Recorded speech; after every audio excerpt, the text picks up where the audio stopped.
How do you strike a balance between helping teens embrace their feelings without being overcome by them? Yeah, I mean, I think, um, so the principle is what I said earlier about the sort of validate the emotion, but shape the behavior. And so, you know, one strategy is to differentiate, like, you're really struggling, you're having a hard time, and what needs to get done, like what is it that we're trying to solve. Often it's the schoolwork. I mean, I would say that's the biggest conflict between parents is, I know you're really really distressed and you're having an awful day, and you have this big assignment due tomorrow or test. How are we going to solve that problem? What do we need to do to get you to getting that problem solved? See if they can generate a solution to that too. But separating out how you're feeling, which is valid, from what we need to do to function in life. And sometimes that gives a little bit of space to be like, "I'll get it done," even with the tears and the weeping. And sometimes they do.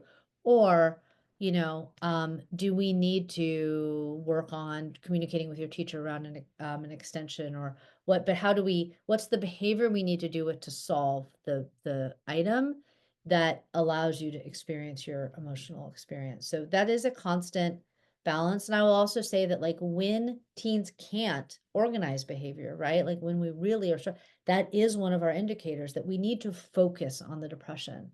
Right? I think a lot of parents focus so much on the outcomes of it, right? Like, you need to get your grades back on track, you need to get back to your activities.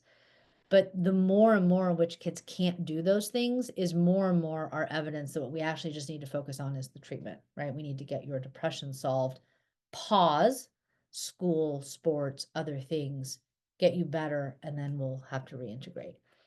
And I'll say this, like, a lot of parents dislike, dedicating the time that it takes to actually treat serious depression in adolescence, right? I don't want to take my kid out of school. I don't want to send them to a treatment program, or I don't have time. They need to stay in their sport or their 6 APs or whatever it is they're doing to go to college, and that's how they'll feel less depressed.